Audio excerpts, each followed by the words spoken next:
دولت اگر محنت سے ملتی تو سب سے زیادہ مزدور کے پاس ہوتی، کیونکہ وہ سب سے زیادہ محنت کرتا ہے۔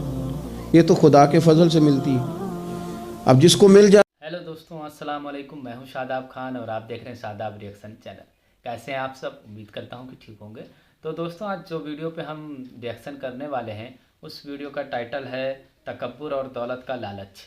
جیسا کہ آپ کو معلوم ہے کہ گھمنڈ اور دولت کی لالچ انسان کو کہاں سے کہاں تک پہنچا دیتا ہے، اور اسے دنیا میں آخرت میں اسے ذلت ہی نصیب ہوتی ہے، اور نہ وہ کبھی دنیا کی کامیابی تک پہنچتا ہے اور نہ ہی آخرت کی کامیابی تک۔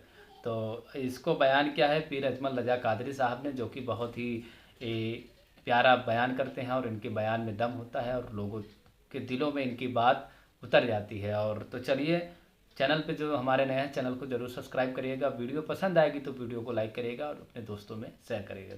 تو چلیے ویڈیو کو شروع کرتے ہیں۔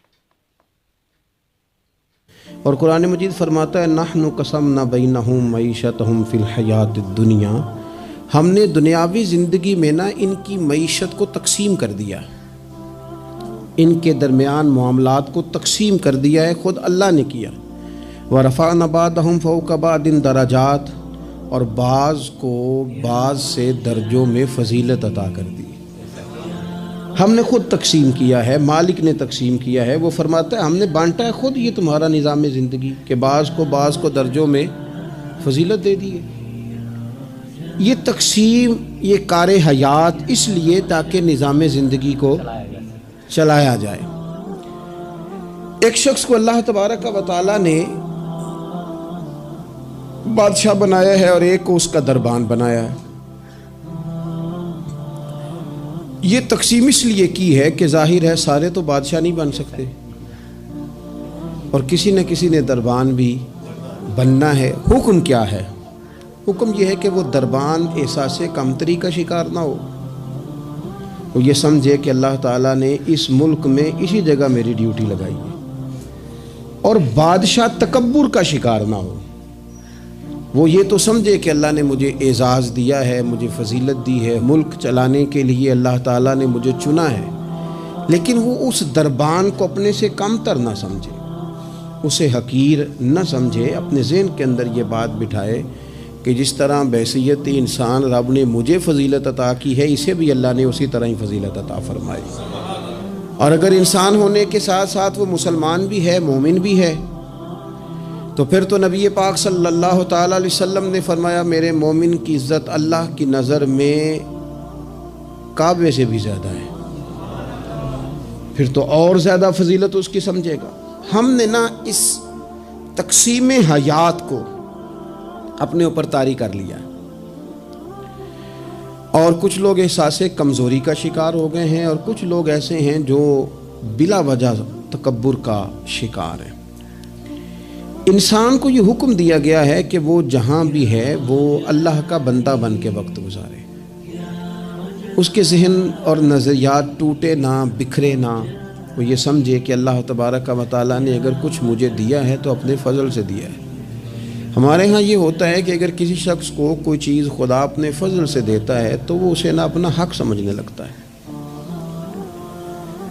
اور وہ محسوس کرتا ہے کہ یہ معاذ اللہ مجھے ملنی ہی چاہیے تھی، میں اسی کا حقدار تھا۔ وہ چیز پھر اس بندے کو بعض اوقات تکبر میں مبتلا کرتی ہے، بعض اوقات خود پسند بنا دیتی ہے، اور بعض اوقات جو اس کی بہترین صلاحیتیں ہوتی ہیں وہ صلاحیتیں زنگ آلود ہو جاتی ہیں، اخلاقی کمزوریاں اس کے اندر جڑ پکڑ جاتی ہیں۔ محبوب سبحانی حضرت غوث اعظم صمدانی شیخ عبد القادر جیلانی رضی اللہ تعالیٰ عنہ ارشاد فرماتے ہیں کہ تو جہاں بھی ہو نا اپنی سوچ کو عاجزی والی بنا۔ آپ فرماتے ہیں اگر تیری عمر زیادہ ہے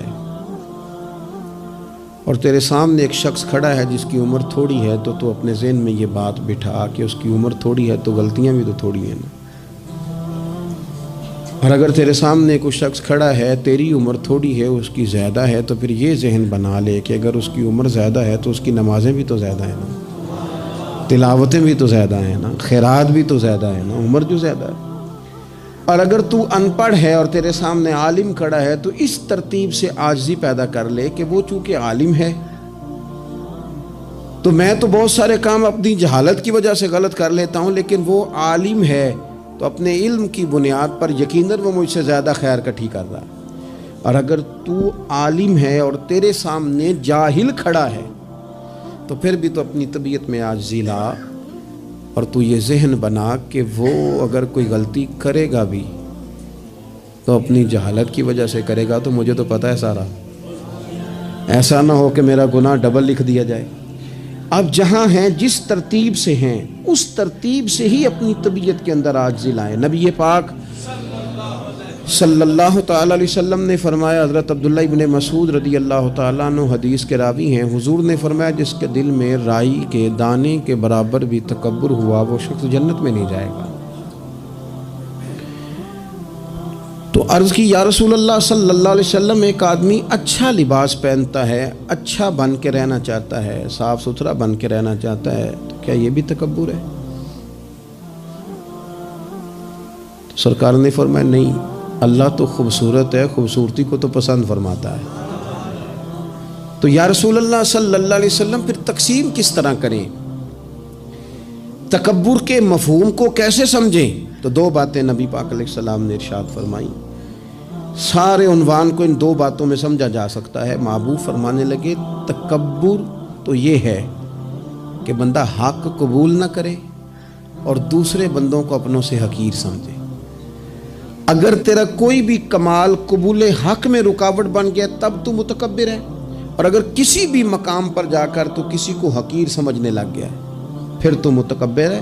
ورنہ اچھا لباس پہننے سے بندہ متکبر نہیں ہوتا، اچھی گاڑی میں بیٹھنے سے بندہ متکبر نہیں ہوتا، اچھے گھر میں رہنے سے بندہ متکبر، بلکہ حضرت باجید بستامی رحمۃ اللہ علیہ تو یہاں تک فرماتے ہیں کہ میں نے بہت بڑے بڑے مکانوں میں درویش بستے دیکھے اور میں نے بڑے بڑے جبوں کے اندر تکبر کو ملاحظہ کیا، غرور دیکھا میں نے وہاں۔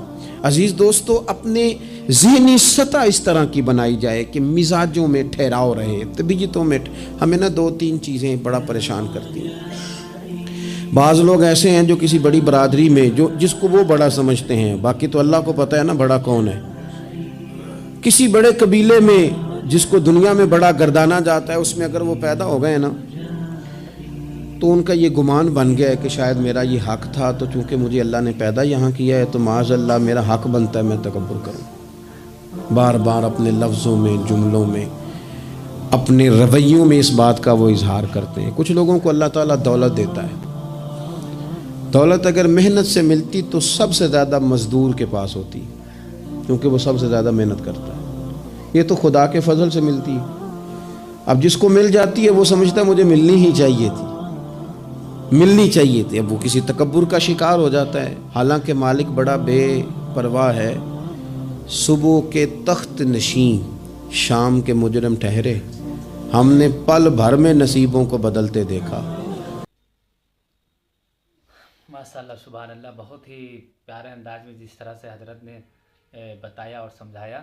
کیسی لگی آپ کو ویڈیو آپ کو پسند آیا تو ضرور لائک کریے گا، اور بہت ہی پیارا بیان تھا، اور ایسا ہی بیان ان کا ہوتا بھی ہے جو کہ آپ کو سننے کے بعد آپ کے دل کو بہت ہی سکون دے گا اور آپ کے ایمان کو تازہ کر دیتا ہے، اور آپ کو دنیا کی دولت اور لالچ سے بھی مطلب جس طرح سے انہوں نے سمجھایا کہ کس طرح سے بچا جا سکتا ہے اور بچایا جا سکتا ہے۔ بیان بہت ہی پیارا تھا۔ آپ کو پسند آیا ہو تو ویڈیو کو لائک کریے گا، زیادہ سے زیادہ ہمارے چینل کو سبسکرائب کریے گا۔ تو چلیے پھر ملیں گے ایک نئی ویڈیو کے ساتھ، اور جیسی بھی ویڈیو آپ دیکھنا چاہتے ہیں ہمیں کمنٹ ضرور کریے گا، ہم اس پہ بنانے کی پوری کوشش کریں گے۔ تو چلیے پھر ملیں گے ایک نئی ویڈیو کے ساتھ، جب تک کے لیے اللہ حافظ۔